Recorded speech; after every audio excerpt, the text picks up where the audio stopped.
Press your hands into real earth for 60 seconds. Not a screen, not a wooden desk, not a ceramic pot from a distance. Actual earth. If there is a garden near you, use that. If there is only a plant pot, use that. If there is only a small tray of clean soil on a balcony, use that. Open your fingers first. Let the thumb move away from the palm. Let the fingertips land before the heel of the hand. Then lower the rest of the hand slowly until the soil begins to answer. Do not grab it yet. Just let it meet you. Notice the temperature before you notice the texture. Soil is rarely the same temperature as your skin. It may feel cooler, even if the room is warm.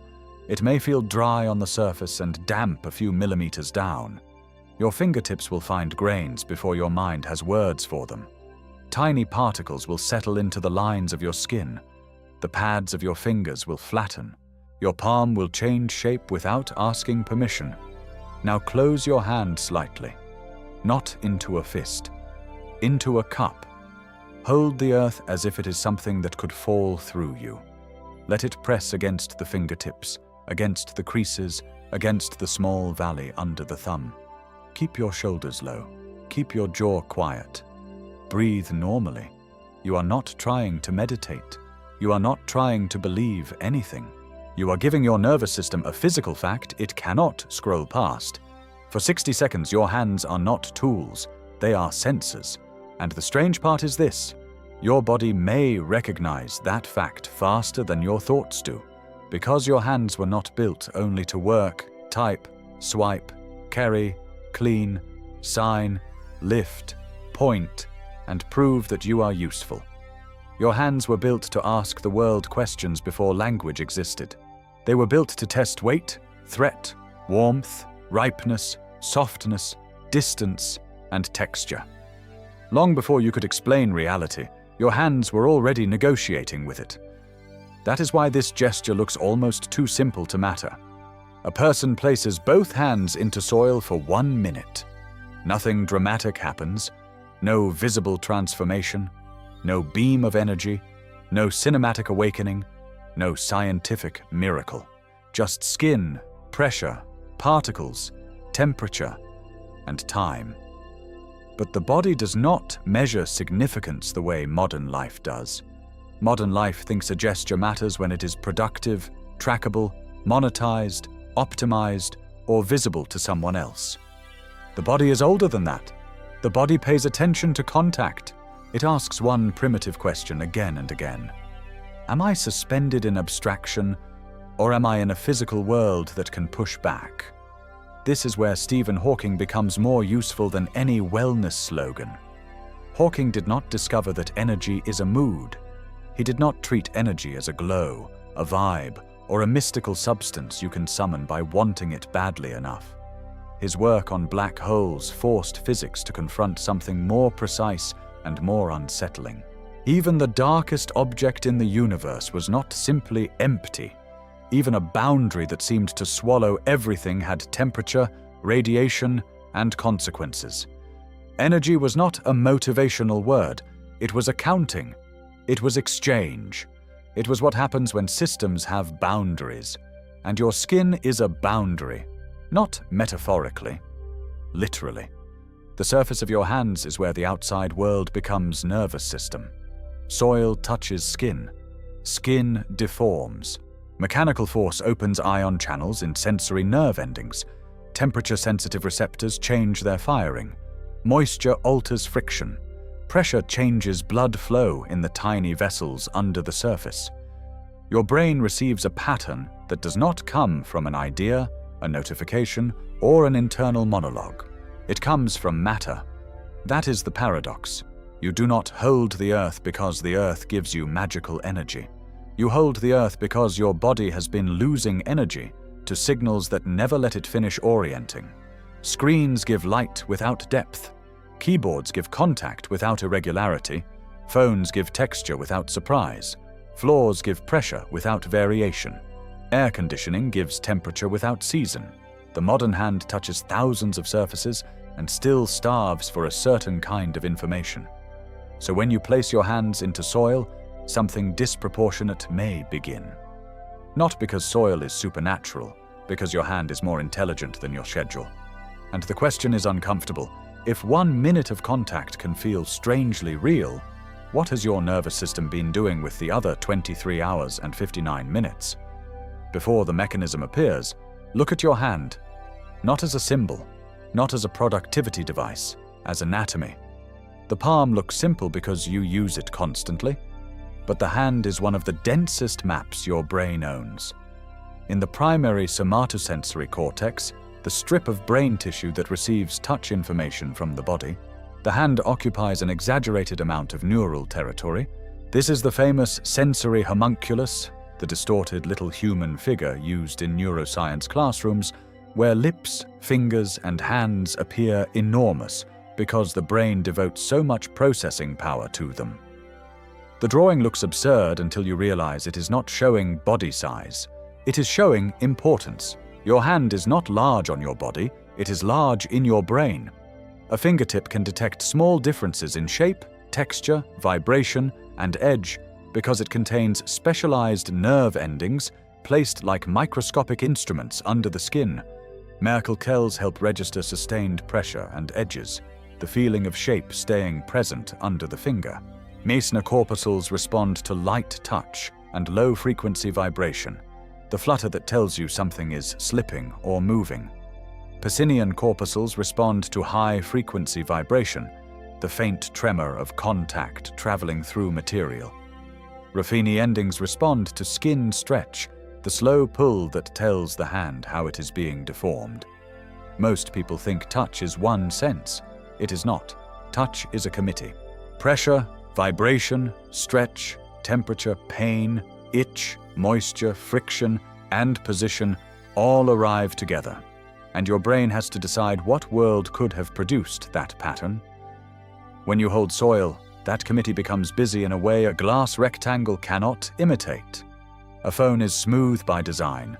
A trackpad is smooth by design. A steering wheel is predictable by design. Modern objects are manufactured to reduce uncertainty. Soil is the opposite. It is a physical argument. One grain is harder than another.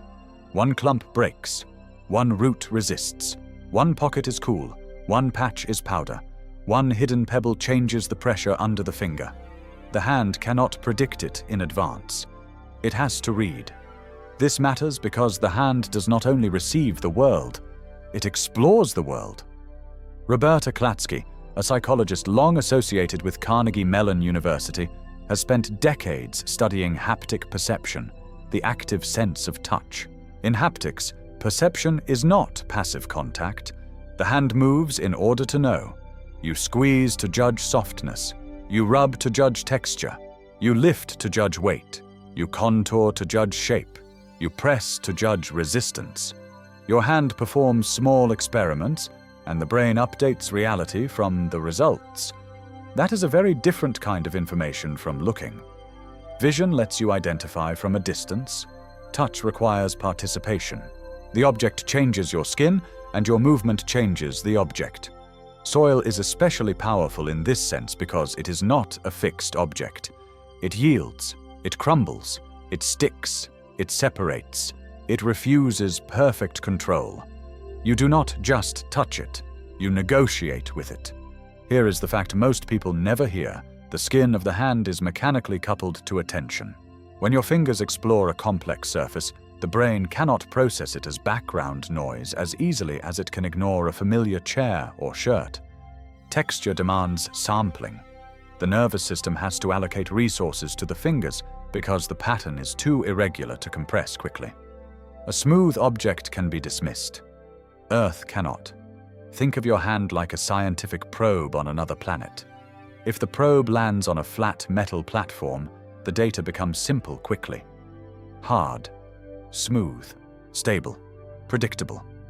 But if the probe lands on a changing surface of dust, stone, ice, moisture, and hidden structure, every movement carries new information. The probe is not wasting energy by measuring. Measurement is the mission. Your hand is that probe. And modern life keeps landing it on the same polished platform. The common belief is that your hands are tired because they do too much. Typing, driving, cleaning, carrying, scrolling, holding tension. But the stranger truth is that your hands may be tired because they do too little of the kind of contact they evolved to understand. They repeat narrow movements across sterile surfaces. They perform precision without exploration. They grip without discovery. They swipe without texture.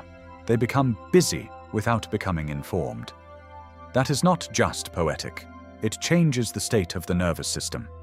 If this kind of body-level science helps you see ordinary gestures differently, subscribe and like the video before we go deeper, because the next part is where a handful of soil becomes a map of pressure, threat, attention, and energy.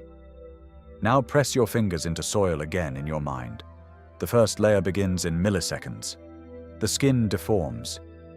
That word sounds technical, but it means something simple. The shape of your hand changes because matter pushes back. The ridges of your fingerprints bend around grains. The soft tissue of the fingertip spreads. The palm compresses. Tiny changes in force stretch cell membranes around sensory nerve endings. Mechanically gated ion channels respond to that stretch. The physical push becomes an electrical signal. The outside world becomes a nerve impulse. This is the first conversion. Matter into electricity. Not electricity like a battery charging your soul. Electricity like the language neurons use when the body has to report contact. The signal travels through peripheral nerves toward the spinal cord, then upward through pathways that eventually reach the thalamus and somatosensory cortex. But the route is not only upward. Some of the signal is used locally and rapidly, shaping muscle tone, grip force, and posture before conscious thought finishes naming what you are touching. This is why your hand adjusts automatically when soil shifts. A clump collapses, and your fingers change pressure. A pebble presses into the index finger, and your thumb redistributes force. The soil is loose, and your palm cups. The soil is dense, and your wrist stabilizes. You do not calculate these corrections. Your nervous system does them because touch and movement are wired together. Susan J. Lederman at Queen's University and Roberta Klatzky at Carnegie Mellon University described exploratory procedures of the human hand in classic work on haptic perception. Their research showed that people use distinct hand movements to extract different properties from objects. Lateral motion reveals texture, pressure reveals hardness, enclosure reveals volume, contour following reveals shape, unsupported holding reveals weight. The hand is not random when it explores, it has strategies. Holding earth activates several of those strategies at once. You press, so hardness and resistance appear. You enclose, so volume appears. You rub slightly, so texture appears. You lift or release, so weight and cohesion appear.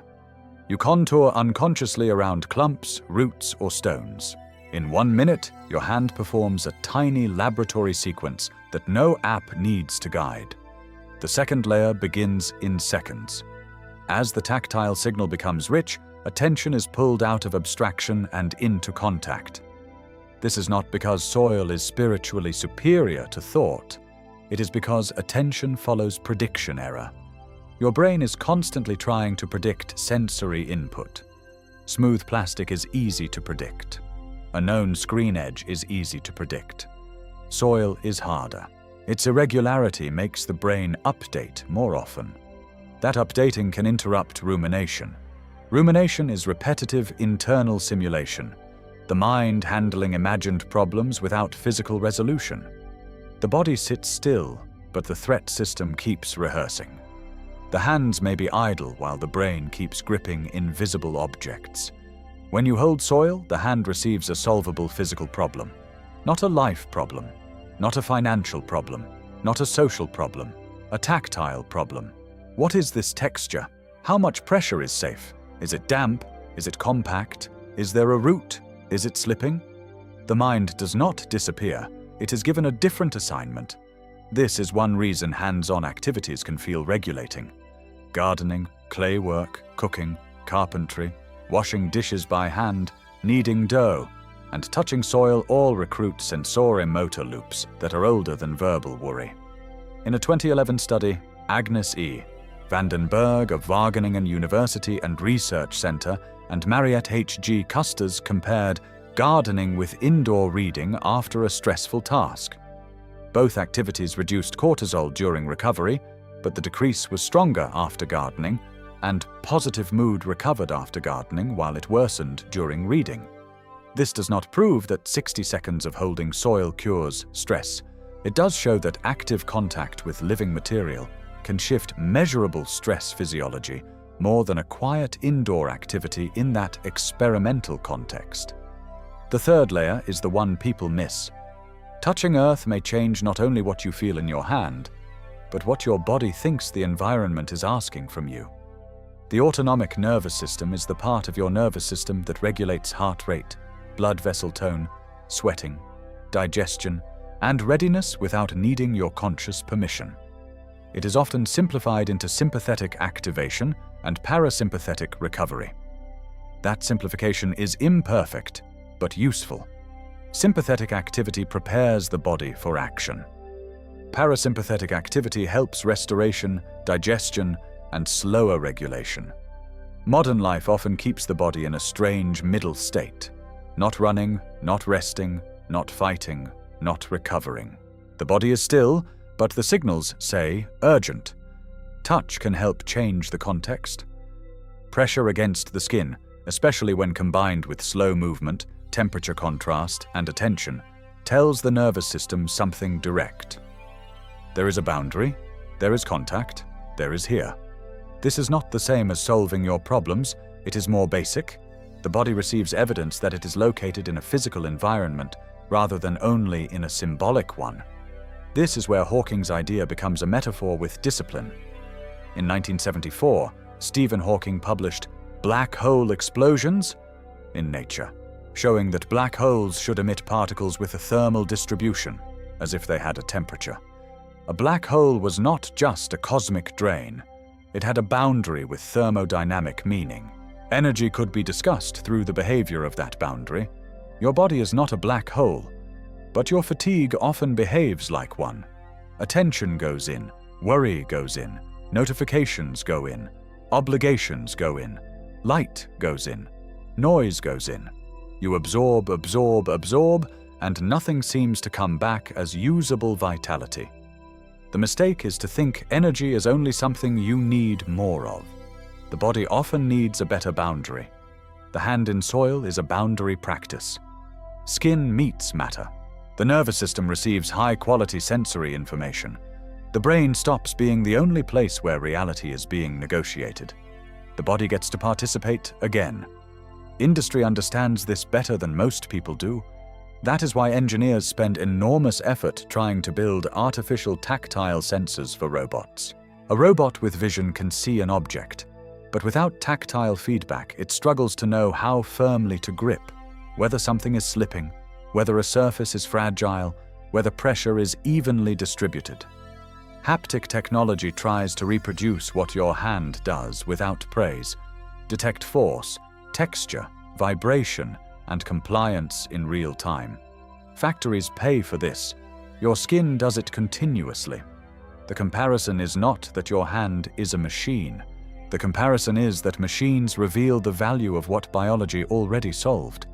A robotic gripper without tactile feedback is clumsy.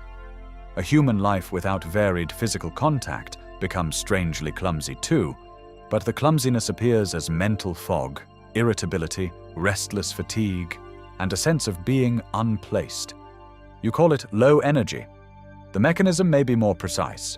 Your nervous system is spending too much effort maintaining orientation in environments that give it thin sensory evidence. So 60 seconds of holding Earth is not a recharge in the fantasy sense, it is a recalibration in the sensorimotor sense. The hand gives the brain dense, local, non-verbal information. The breath often slows because attention has a body to land in. The shoulders often soften because the hands are no longer preparing for the next task. The face often changes because grip and jaw tension are neurologically friendly neighbors. A small tactile event can create a larger state change because the nervous system is networked, not compartmentalized. You do not have a hand problem, you have a whole body context problem that the hand can enter. And that is why the gesture is so small and so strange. It starts with dirt under the fingernails. It reaches the architecture of attention. The absence of this gesture, or gestures like it, does not create one dramatic symptom. It creates a quiet narrowing. First, the hand becomes domesticated by smoothness. It loses variety, not biological sensation entirely, but the daily range of tactile experience. The fingertips meet glass, metal, plastic, fabric, paper, keys, steering wheels, utensils, and polished furniture. Many of these are useful. Some are beautiful. But they are mostly manufactured to behave. They do not crumble, cool, resist, compact, hold water, hide roots, or change under your pressure. Second, the mind becomes over-responsible. When the body receives less rich contact, more regulation is pushed upward into thought. You try to think your way into calm. You try to reason your way out of fatigue. You try to plan your way into presence. You use mental commands to solve bodily dislocation. Relax, focus, stop worrying. Be grateful. Get motivated. The commands fail, and you blame your character. But the body may not be disobedient. It may be underfed at the level of contact. Over days and weeks, this can appear as symptoms people rarely connect to touch. One is restless tiredness, the feeling of being exhausted but unable to settle. Another is vague irritability. Not rage, not sadness, just the sense that every small demand arrives too loudly. Another is screen hunger, the hand reaching for the phone even when the mind is bored by it, because the gesture of reaching and touching has become fused with digital stimulation. The phone is not only a visual device, it is a hand habit. The hand wants contact, and the phone gives a simplified ritual: reach, grip, tap, swipe, repeat. The problem is not that the hand is active. The problem is that the loop is too narrow. It gives control without substance. It gives response without resistance. It gives novelty to the eyes and repetition to the fingers. So you can feel mentally overstimulated and physically undercontacted at the same time. That combination is one of modern life's quiet signatures. The scale of time matters. One afternoon of not touching natural material means almost nothing. The body is flexible, but months and years of living through smooth surfaces, indoor climates, shoes, screens, sealed floors, and sanitized textures can train your nervous system to treat direct contact with the natural world as an event instead of a baseline. Soil becomes something dirty. Rain becomes inconvenience. Wind becomes discomfort. Uneven ground becomes hazard. Texture becomes mess. The common belief is that low energy means the body lacks fuel. The mechanism rewrites it. Sometimes low energy means the body has too much signal without enough contact. That sentence matters because fuel is only one part of energy. Food gives chemical energy. Sleep restores multiple systems. Movement improves circulation and metabolism. None of that disappears. But the subjective feeling of energy is not only ATP inside cells. It is also whether your nervous system feels organized enough to use what it has. A body can be fed and still feel scattered. A body can be rested and still feel unreal. A body can sit all day and still feel strained, because stillness without grounding contact is not always restoration. Again, not mystical grounding. Sensory grounding. The word grounding has been stretched into claims that often outrun the evidence. Some people use it to mean electrical contact with the Earth's surface. Some use it to mean emotional regulation. Some use it to mean spiritual reconnection. This script is not asking you to accept the strongest version of any of those claims. It is asking you to notice the version your nervous system can verify immediately. Your hand changes state when it receives rich, irregular, natural tactile input. That is enough to begin.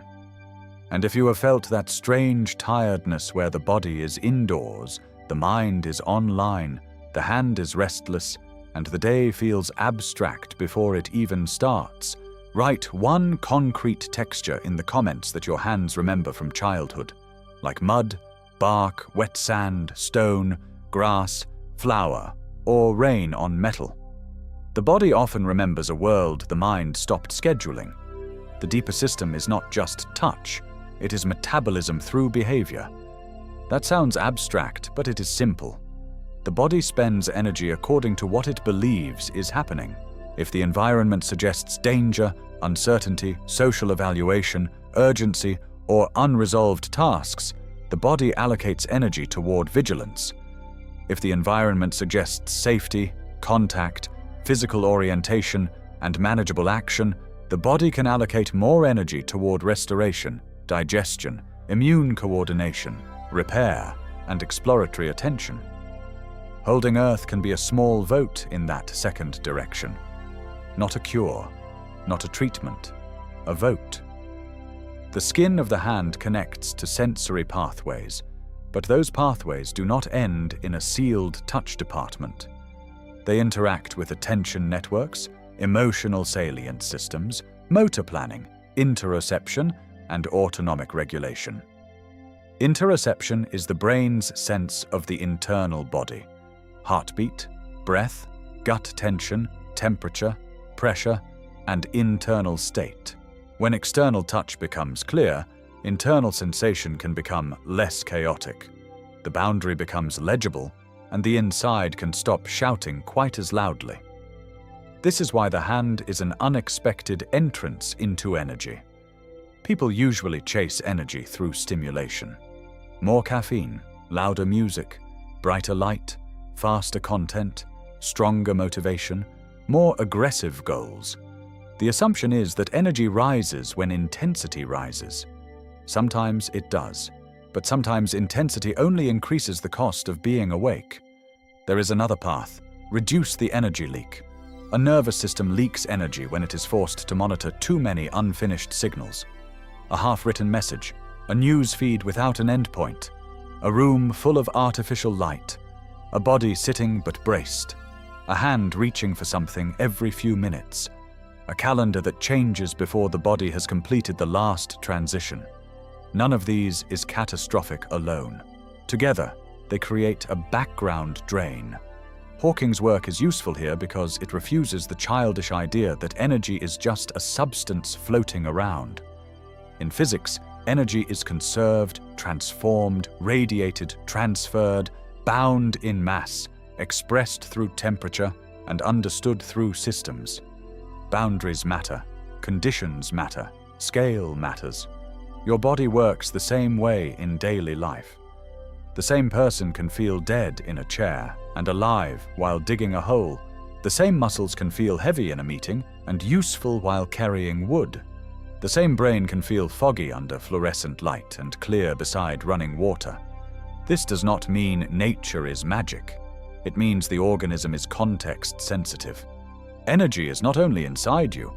Energy is also the relationship between you and what the world is asking your body to do. For most of human history, hands met the world constantly. Soil, stone, animal hide, water, plants, firewood, woven fibers, clay, food, tools, and the skin of other humans. The hand was not an accessory to thought.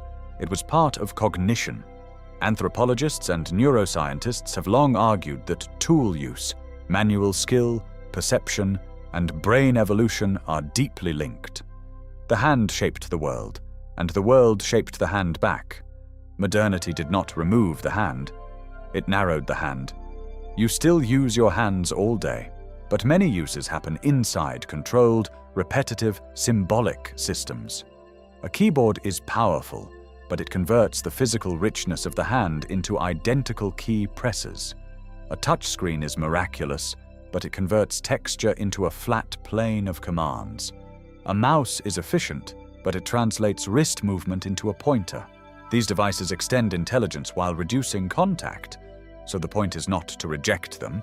The point is to restore the missing counterweight. 60 seconds of holding Earth is almost comically small beside the scale of the loss. But small is not the same as meaningless. The nervous system is full of thresholds. A tiny sound can orient the head.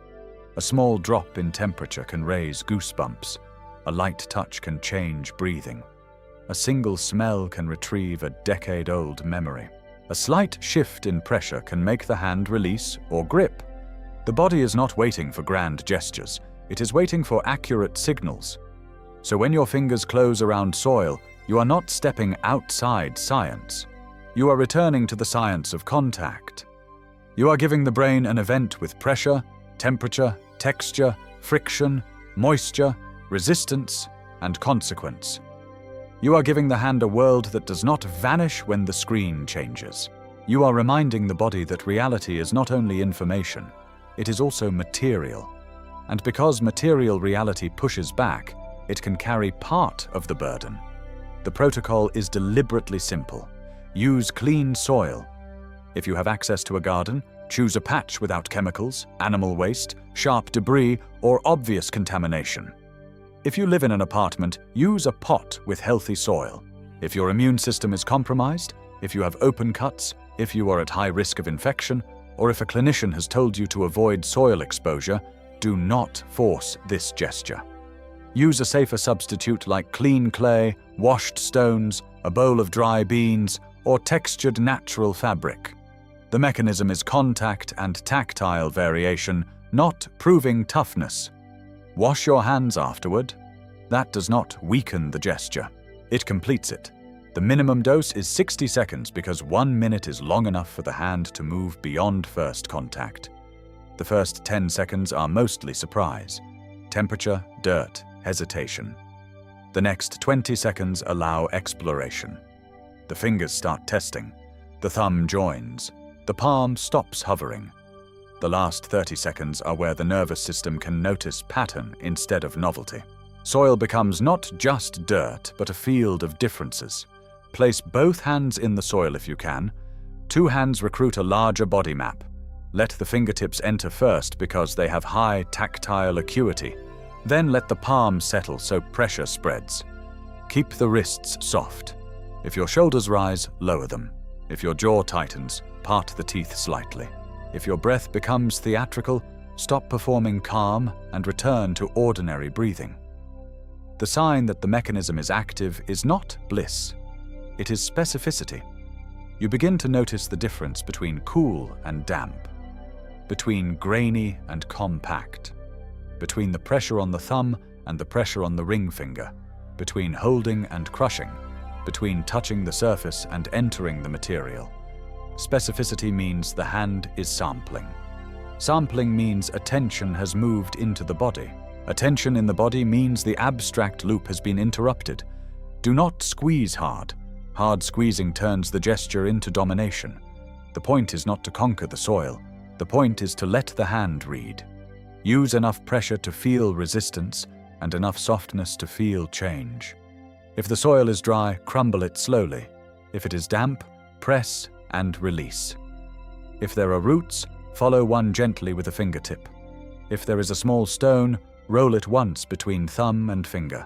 Each variation references the mechanism. Pressure for mechanoreceptors, lateral movement for texture, temperature contrast for thermal receptors, irregularity for attention, slow exploration for autonomic downshift. If kneeling is uncomfortable, sit beside a pot. If bending hurts, raise the soil to table height. If touching soil directly is unpleasant, begin with one fingertip for 10 seconds, then 2, then the whole hand over several days.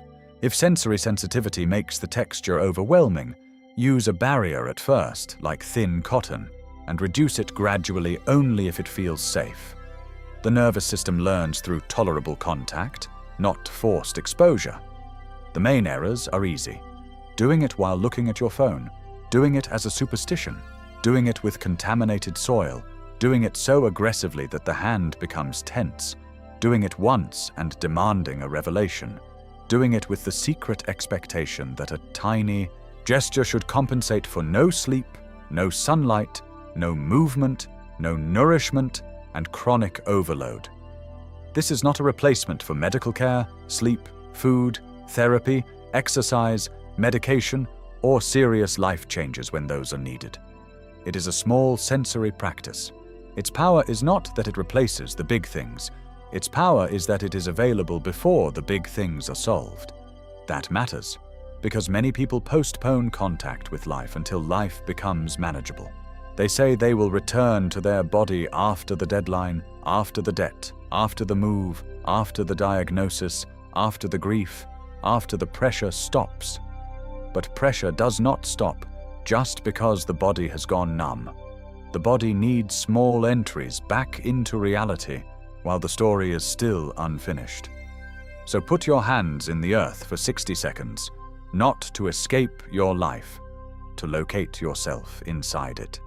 Subscribe and like the video if you want more of these small gestures explained through real physiology, because the next one will look just as ordinary from the outside and just as strange once you see what the body is doing underneath. There is a humility in holding earth that modern life rarely teaches. The hand that signs documents, moves money, sends messages, edits images, opens doors, holds steering wheels, and performs competence all day becomes quiet when it enters soil. It cannot pretend to be separate. It cannot stay perfectly clean. It cannot reduce the world to a command. It has to feel before it decides. That reversal is almost embarrassing. You spend so much of adult life trying to become less dependent on the material world. Faster systems, cleaner interfaces, more distance, more control, more abstraction. Food appears packaged, heat appears from vents, light appears from switches. People appear as messages, work appears as files, money appears as numbers. Even your own body appears as data. Steps, calories, heart rate, sleep score, productivity. Then the hand enters soil, and the oldest truth returns without drama. You are not above matter. You are arranged matter. Hawking spent his life thinking about the most extreme forms of that truth. Stars collapsing, space-time curving, black holes radiating, energy refusing to be reduced to common sense. His body was profoundly limited by disease, yet his mind kept reaching toward the physical laws that bind everything. The lesson is not that touching Earth explains black holes. It does not.